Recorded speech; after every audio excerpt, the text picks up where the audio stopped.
I ran into Eddie today in town. I told you about Eddie, haven't I? Eddie. Eddie. Eddie from the train. Married Eddie. That Eddie. Well, I ran into him today. He was in the big Tesco by the bus station. Just shopping. Not sure what for. I didn't stop to speak to him. Just followed him around the aisles for a bit to get a proper look at him. He's the same, pretty much. Older, obviously. Got a belly on him now, but more or less the same. Same haircut still. I mean, who doesn't change their hair once in 10 years? Buzzed at the sides, with grey tufts swaying in all directions on top, like reeds in the wind. I remember trying to style it for him once. Now flatten it down a bit. Didn't work. It had a mind of its own, that hair. It's weird. I was only thinking of him the other day. I mean, what are the odds? You erase someone from your memory for almost a decade, and in the same week, they pop back in your head. You see them down Tesco. I'd call that fate if I still believed in it. I heard him and Paul had broken up. Did you know that? Long time coming, I reckon. I'm not surprised. They were never happy back when I knew Eddie. Me and Eddie used to always get the 7:45 into Manchester, you remember? He got on one morning and sat down next to me, in a proper huff. Arms crossed, face like thunder. Proper fuming.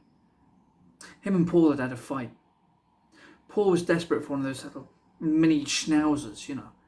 The dogs that look like teddy bears. With the beards. Desperate for one he was. But Eddie wasn't having any of it. They both worked all day. Wouldn't be fair, Eddie said. Anyway, Eddie got back from work one day and there Paul was, holding a mini schnauzer puppy. Eddie had dog hair all over his suit. I've never seen someone so angry. I'm not surprised they split up, but still. 20 years of marriage. Good going, I guess. You know, Eddie was the first man I was ever in love with. I don't think I've told you that bit. Mind you, back then I didn't really have a high bar. He was just the first man who was ever nice to me, you know? Like, actually nice. Not just because he wanted to fuck me nice. Nice. I was 20 at the time and he was 40-something. I know. Maybe the age gap was a bit too big, but that wasn't an issue for me back then. All I knew was Eddie made me feel safe. Up until that point, all I'd known was fear and loneliness. You get that, surely. You know, growing up, everything on TV, everything I've read in the paper, everything all the kids said at school made me think that being gay was the worst thing in the world. Don't even get me started on AIDS. And picture it. All the other boys at school were off shagging girls from the school down the road. And there I was. Proper little horn dog. Puberty's magic spell. Not knowing which way to run. And being sure that even if I did find a boy to have sex with, that we'd catch AIDS. I know how stupid that is. How dumb that was, but no one told me anything about what it meant to be gay then.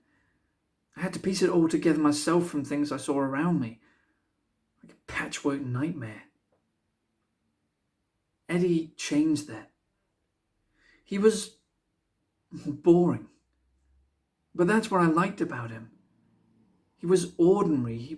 He was married to another man, but he wore a grey suit to catch the same train into work every day. He brought leftovers from night before's dinner for his lunch. He drove a Ford, for fuck's sake. All the fear I felt, all the loneliness, the visions I had of growing up sad and lonely and gay, melted away because of Eddie. We had our first kiss in that Ford. Him and Paul had an open marriage, but for some reason he never told Paul about us.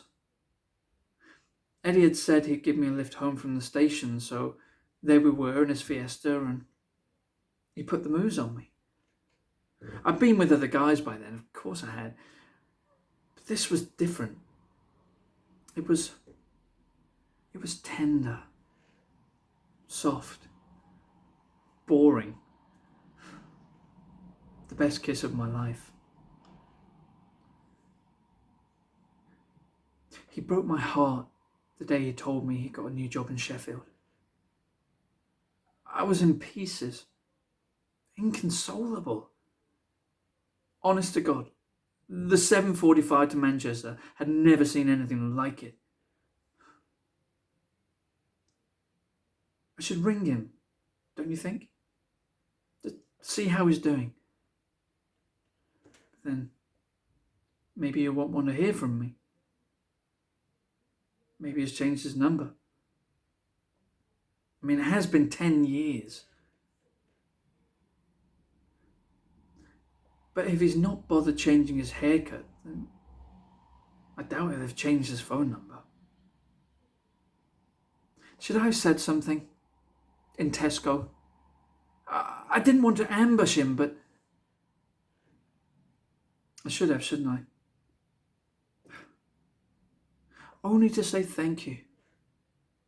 I never thanked him. He stopped getting the train, and I never spoke to him again. Imagine that. Thinking you're in love with someone, and then cutting them out of your life just because they changed jobs. I regret that bit. I wish I could thank him for his suit, his lunchbox, for his car, for what they showed me.